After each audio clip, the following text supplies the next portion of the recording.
between her thumb and forefinger. Ah! I do the same with my right arm on the right side of the book.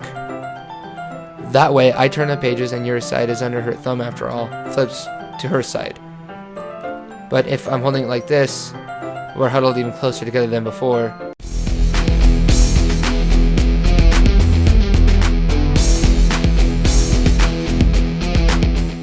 Hey, what's up, my unicorns? Sneaky Unicorn here, and we are back for Doki Doki Literature Club. And I found out something very interesting. I had someone tell I still have very few things I know about this game. I do know I did find out, by the way, that I didn't know the rating or anything about this game before I played it.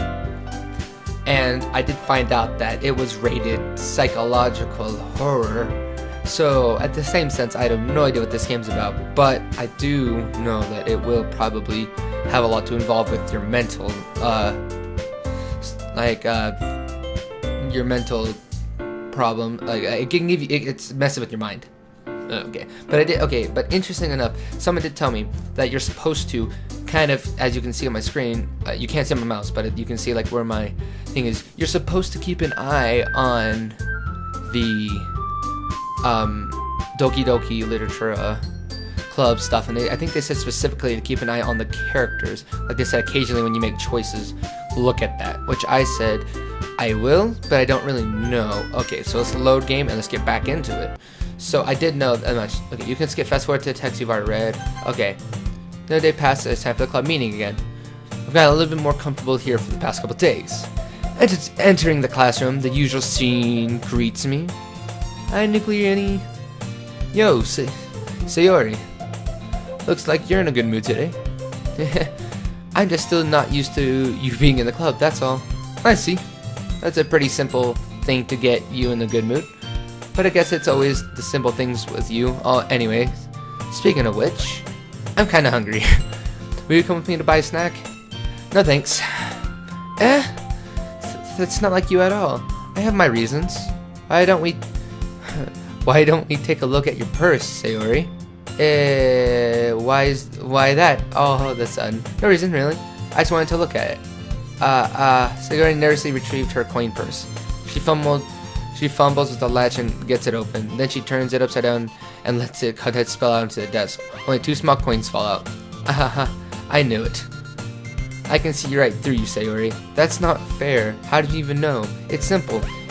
If you had enough money in the first place, you would have bought a snack before coming to the club room. So either you're not hungry or it was an excuse to take a walk, or you plan to conveniently forget you spent all your money so that I would lend you some. But there's one more thing. You're always hungry. So that only leaves the one option. I give up. Don't make me feel guilty. If you feel guilty, that makes you deserve to feel guilty. Oh, hey, Yuri. Yuri suddenly giggles. I didn't notice that she was listening in. Her face is in her book, as always. I wasn't listening or anything. That was just something in my book. Yuri, telling you to let me borrow some money. Don't get me involved with that, Sayori. Besides, you should only buy what you can responsibly afford. And frankly, after pulling a mischief little stunt like that, your suffering is fair enough retribution. I didn't mean that. I got too absorbed into my book. Aw, she's shy. Ha ha ha. I really like when you speak your mind, Yuri. It doesn't happen much, but it's the fun side of you. There's no way you could think that. You were right, though. I did something bad and now I have to accept the retribution. That. Still coming from you, Sayori? I guess that's a little devil inside of us, isn't there? Don't let her fool you. Sayori knows exactly what she's doing. After all, she told you guys that she was bringing me to club before she even told me. But you wouldn't have come if it weren't for the cupcakes, so I had to trick Natsuki into making them. Come on, give me more credit than that, Sayori. Oh. Pwah! Kya! I don't know where I smacked from Sayori Thumbles into the desk. Ow! What was... that a cookie? Sure enough, it was a giant cookie wrapped in plastic. Sayori glances around. Is this a miracle? Is this a miracle? The gods giving me a food? It's because I paid my retributions. Actually, that one almost worked. Oh, Natsuki. I was just gonna give it to you. But then I heard you blab about the cupcakes. It was totally worth seeing your reaction, though. Natsuki, that's so nice of you. I'm so happy. Sayori hugs the cookie. Jeez, just eat it. Sayori rapidly tears open the wrapping and takes a big bite. So good. Sayori suddenly clamps her hands around her mouth. I bit my tongue. You're going through a lot. You're going through a lot over just one cookie. Natsuki takes a bite of her own cookie. Yours looks really good too, Natsuki. Can I try it? Jeez, beggars can't be choosers. But yours is chocolate. Yeah, why do you think I gave you that one? Fine. Still, I'm really happy you shared one with me. Sayori gets out of her seat and goes behind Natsuki and wraps her arms around her. Aww. Jeez. I get it. Cookie still in hand. Natsuki reaches up to nudge Sayori off her. Sayori suddenly leans down and takes a bite of Nat's cookie. Hey, did you seriously just do that? Mouthful. Sayori trots away out to safety. Yuri and I laugh as well. Jeez, you're such a kid sometimes. Monica, can you tell Sayori? Natsuki glances around. Monica isn't in the club room. Where's Monica anyways? Good question. Have any of you heard anything about her being late today? Not me. Yeah, I haven't either. That's a bit unusual. I hope she's okay. Of course she's okay. She's had something to do today. She's pretty popular after all. You don't think she has a... I wouldn't be surprised. She's probably more desirable than all of us combined. That's not true.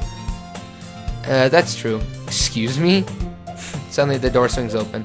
Sorry, I'm super sorry. There you are. I didn't mean to be late. I hope you guys weren't worried or anything. Monica chose the club over her boyfriend after all. You're so strong-willed. Boyfriend? What on earth are you talking about? Monica quizzingly glanced at us. Never mind. What held you up anyways? Well, my last period today was study hall. To be honest, I kind of lost track of time. That makes no sense though. You would have heard the bell ring at least. I must not have heard it since I was practicing piano. Oh, cool, she plays piano. I wasn't aware you played music as well, Monica. I don't really. I kind of just started recently. I've always wanted to learn piano. That's so cool. You should play sometime for us, Monica. That looks at me. Maybe once I get a little better, I will. Yay! That sounds cool. I like piano music. I love it a lot. So that would be cool to hear. I also look forward to it. Is that so? In that case, I won't let you down, Nuki. Monica smiles sweetly. I didn't mean any pressure or anything like that. Don't worry. I've been practicing a whole lot recently, and I'd really love the chance to share once I'm ready. I see. In that case, best of luck. Thanks. So I didn't miss anything, did I? Not really. I truly leave out Sayori's mischief escapade. I'm sure Natsuki will end up complaining to her anyways. Excuse me. It looks like everyone has already settled down. Sayori somehow always finishes her entire cookie. Yuri in the bag with her book, and Natsuki disappeared into the closet.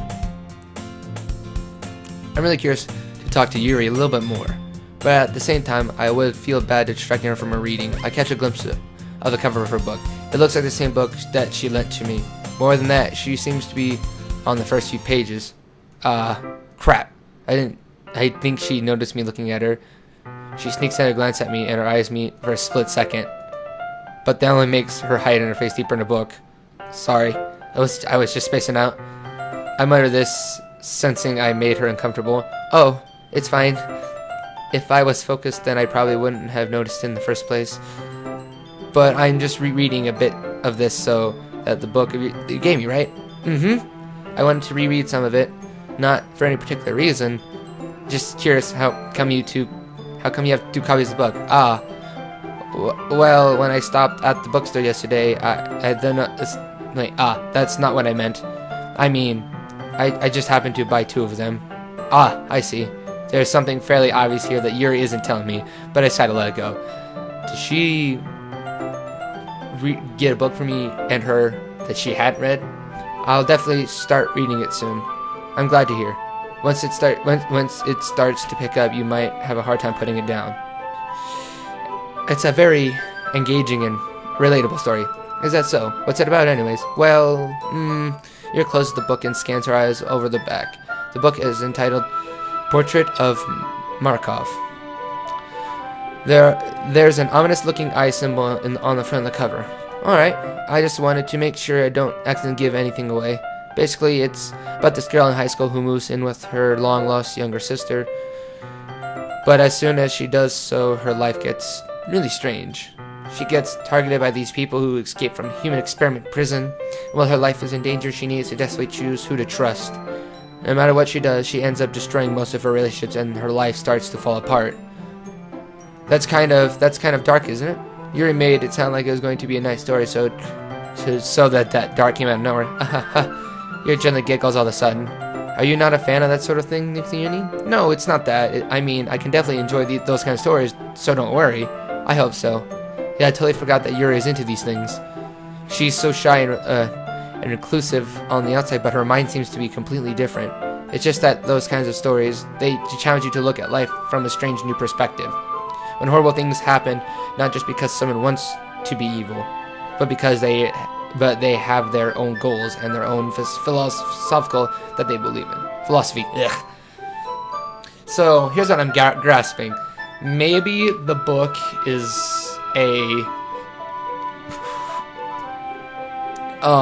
was it euphemism for something? Is that the right word? Or not euphemism, a foreshadowing. Sorry, euphemism is the bad word. A foreshadowing of what's to come, like what's going on her, because I chose her over everyone else. There's 3 options, and I chose her. So maybe that already set my path to focusing on her, and she is now going to be kind of the girl I try to lean toward more than the other 2. Because I don't think the club leader and me are going to really get close. I doubt it. I don't know. I haven't gotten that far, so we're going to see.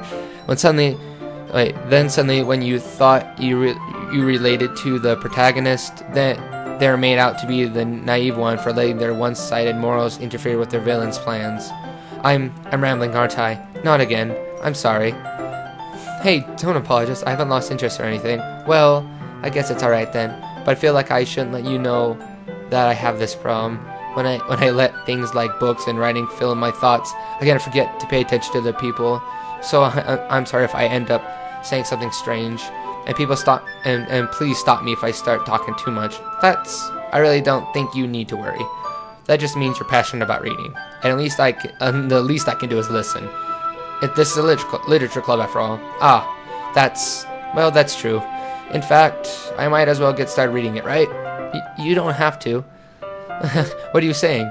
Just a moment ago you said you're looking forward to it. Let me just get the book.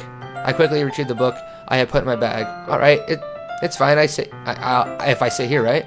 I slipped into the seat next to Yuri's. Yeah. Are you sure? You seem a little apprehensive. I'm sorry. It's not that I don't want you to. It's just something I'm not used to. That is reading in company with someone. I see. Well, just tell me if I end up distracting you or anything. Alright. I have the book and start the prologue. I soon understand that Yuri means about reading in company. It's as if I could feel her presence over my shoulder as I read. It's not a particularly bad thing. Maybe a little distracting, but the feeling is somewhat comforting. Yuri is in the corner of my eye. I realize that she is not actually looking at her own book. I glance over. It looks like she's reading from my book instead. Sorry, I was just... Yuri, you really apologize a lot, don't you? I do. I don't really mean to. Sorry. Oh crap, I clicked auto.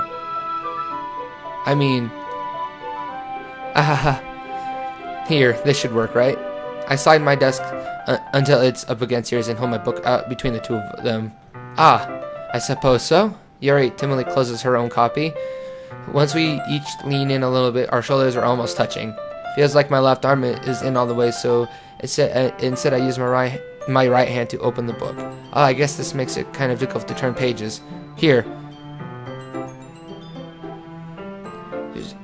Yuri takes a left arm and holds the left side of the book between her thumb and forefinger. I do the same with my right arm on the right side of the book. That way, I turn the pages and your side is under her thumb after all. Flips to her side. But if I'm holding it like this, we're huddled even closer together than before. It's actually kind of distracting me, as if I can feel the warmth of Yuri's face, and she's in the corner of my vision. Oh, sparks are flying. Are you ready? Do you turn the page? Oh, sorry. I think I got a bit distracted for a second. I glance over Yuri's face again, and our eyes meet. I don't know how I'll be able to keep up with her. That's okay. You're not as used to reading, right? I don't mind being patient if it takes you a bit longer. It's probably the least I can do, since you've been so patient with me. Yeah, thanks. We continue reading. Yuri no longer asks if I'm ready to turn the page. Instead, she assumes that she finishes the page before me, so I turn it by my own volition.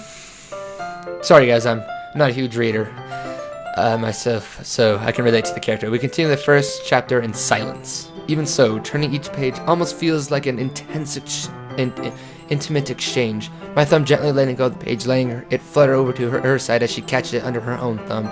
Hey Yuri, this might be a silly thought, but the main character kind of reminds me of you a little bit. You think so? How does she? Well, I guess that she's more blunt in a lot of ways, but she also second guesses all the things that she says and does. Like she's afraid that she'll do something wrong. It's not like I can see into your head or anything, but they're kind of reminiscent of some of your mannerisms. I see. Yuri remains silent for a moment, but Nuka, that's probably a terrible thing to have in common with her.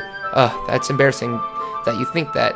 Wait, I didn't mean it in a bad way or anything. Sorry, I didn't know you were self-conscious about that sort of thing. I guess I more meant it as a kind of cute, What are you saying all of a sudden? Okay, everyone. I think it's about time to share today's poems with each other. We might not have enough time if we wait too long. Yuri exhales, spared from finishing her thought. Is that alright, Yuri? You look kind of down. I'm sorry if you had been looking forward to this. Oh, it's not. It's fine. Yuri releases her hand from the book, causing it to close on top of my thumb. Alright, I guess I'll do some more reading tonight. Or would you prefer if I only read it with you? I guess you don't have to. You guess I don't have too much of a preference either way. In that case, I'll read a little more tonight. It'll be more fun to read with you after it picks up a bit, you know? That's good reasoning. In that case, feel free to finish the first 2 chapters on your own time. Alright. I stand up. I make a mental note of where I left in the book, then slip it back into my bag. Okay, whose poem should I read first? I think Yuri's. There's a thing with Yuri. I think me and her are having a thing. Yuri? Let's see what you written for today. Yuri stares at my poem with a surprised expression on her face. Do you like it? Nuka Uni, how did you pick up on this so quickly? Just yesterday I was telling you that kind of techniques of counting is worth practicing. Maybe that's why you did a good job explaining. I really wanted to give it more imagine. Yuri visibly swallows. Even her hands appear sweaty. I'm not used to this. Used to what? I don't know. It's fine. Take your time. Yuri breathes and collects her thoughts. I know that Yuri likes to think before she speaks, so I offer that patience to her. Yeah, just being appreciated like this, I guess. Probably sounds really stupid, but seeing someone motivated by my writing, it just makes me really happy. Are you saying you never shared your writing before? Yuri nods. Oh. Really? I don't believe it. Really? I really only write for myself. And besides, people would just laugh at me. Do you really think that? Again, Yuri nods. Even your closest friends? Yuri doesn't respond to that. I wonder why. Anyways, do you want to share the poem you wrote today? Yeah, I do. If it's with you. Okay, here comes the intense reading. The Raccoon. It happens in the dead of night while I was slicing bread for a guilty snack. My attention was caught by the scuttering of a raccoon outside my window. That was, I believe, the first time I noticed my strange tendencies as an ordinary human. I gave the raccoon a piece of bread, my subconscious well aware of the consequences, well aware that a raccoon that is fed will always come back for more. The enticing beauty of my cutting knife was the symptom, the bread, my hungry curiosity, the raccoon, an urge. The moon increments its phase and reflects that much more light off of my cutting knife. The very same light that glistens in the eyes of the raccoon friend. I slice the bread, fresh and soft. The raccoon becomes excited. Or perhaps I'm merely projecting my emotions onto the newly satisfied animal. The raccoon has taken to following me. You could say that we've gotten quite used to each other. The raccoon becomes hungry more and more frequently, so my bread is always handy. Every time I brandish my cutting knife, and the raccoon shows me its excitement, a rush of blood. Classy. Hervey. I can't read that word. God, cursive is, it's hard to read like cursive and like what is this called? Script. It's hard to read script. Conditioning. I slice the bread and I feed myself again. I was a little more daring with this one than yesterday. I can see that. It's a lot more metaphorical. I don't know if it's my fault, but I can begin to imagine what this poem is about. That's right. It's a bit closer to my preferred writing style, using the poem as a canvas to express vivid imagery and conveying emotions through them. Yeah. If I take it at face value, then I can't even figure out what it's supposed to mean. Well, I think it's something that different people can relate in their own way. I wanted to express the way I feel, the way it feels for me to indulge in any more unusual hobbies. It's the sort of things I'm usually forced to keep to myself, so I sometimes enjoy writing about them. Why do you keep them to yourself? Because they're embarrassing. And people would make fun of me? Don't you have anything else like that? Don't you have anything like that, Yuri? Well, yeah, I guess I do. I feel like everyone has a little something like that. The best we can do is respect each other and our individualities, even if it's difficult sometimes, and some things make us uncomfortable. After all, if I hadn't learned to embrace my own weirdness, I would probably hate myself. I might be ranting a little bit now, but I'm glad you're a good listener. Okay, let's go with Natsuki. I liked your last one better. Really? Well, yeah, I can tell you were a little more daring with this one, but you're really good. But you're really not good enough for that. Yeah, it felt flat. Well, that may be the truth, but I just wanted to try something different. I'm still figuring this all out. I mean, I always like poems that aren't trying too hard. I hate when people try to sound fancy or add more meaning just by using it annoying and complicated language. Just make it simple, cute, and to the point. Yuri's head over heels for all the cryptic nonsense, but I can see right through that BS. Ha! Making your reader look so hard for all the deep meanings is just an excuse to have no meaning at all. I guess that's one way to look at it. Well, everyone has their own opinion, but my opinion is the best opinion, and I'm sure you'll figure that out already. Anyways, here's my poem. Maybe you'll learn something. I like the music change, like it's like that, like do. Amy likes spiders. You know what I learned about Amy? Amy likes spiders. Icky, wriggly, hairy, ugly spiders. That's why I'm not friends with her. Amy has a cute singing voice. I heard her sing my favorite love song. Every time she sang the chorus, my heart would pound to the rhythm of the words. But she likes spiders. That's why I'm not friends with her. One time I hurt my leg really bad. Amy helped me up and took me to the nurse. I tried not to let her touch me. She liked spiders, so her hands were all probably gross. That's why I'm not friends with her. Amy has a lot of friends. I always see her talking to people. She probably talks about spiders. What if her friends start to like spiders too? That's why I'm not friends with her. It doesn't matter if she has other hobbies. It doesn't matter if she keeps it private. It doesn't matter if she doesn't hurt anyone. It's gross. She's gross. We'll be all better off without spider lovers. And I'm gonna tell everyone. Not bad, right? It's quite a bit longer than yesterday's. Yesterday that was way too short. I was just warming up. I hope you didn't notice it. I hope you didn't think that was the best I could do. No, of course not. Anyways, the message is pretty straightforward in this poem. I doubt I have to explain it. Sometimes you can't explain complicated issues with much simpler analogies, and it helps people realize how stupid they're being. Like, anyone would agree the subject of this poem is an ignorant jerk. Do you know people like that? Of course. It's about how everyone thinks it doesn't matter. It can be about anything. I wrote it to be easy to relate to. Anyone has some kind of weird hobby or a guilty pleasure? Sometimes something that you're afraid if people find out they'll make fun of you or think less of you. But that just makes people stupid. Who cares that's what someone likes, as long as they're not hurting anyone and it makes them happy. I think people really need to learn to respect others and liking weird things. Huh, that's funny. You wrote about something similar today. Huh? Did you say Yuri? Yeah. She said her poem was about an unusual hobby of hers. I didn't really get it, but she said something about like that. I clicked it fast. That people shouldn't make each other feel insecure about those things. This is really sweet. Really? Well, I mean, Yuri's pretty weird, so I wouldn't doubt that she has some weird hobbies. Not that there's anything wrong with that. It's not like I would judge her or anything.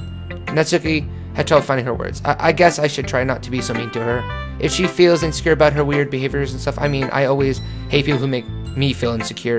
And Yuri made me feel insecure yesterday. By the way you put it, it sounded like she learned her lesson. Well, I would say so.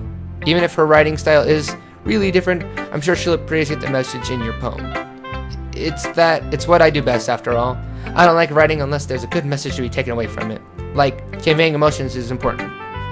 But I want to make people think, but I want to make people think, not just feel. Remember that. I'm going to write a good one for tomorrow, too. So look forward to it. Alright, so I'm going to end this off here, guys. As always, guys, I will see you guys in the next video. And remember, stay awesome. See you guys.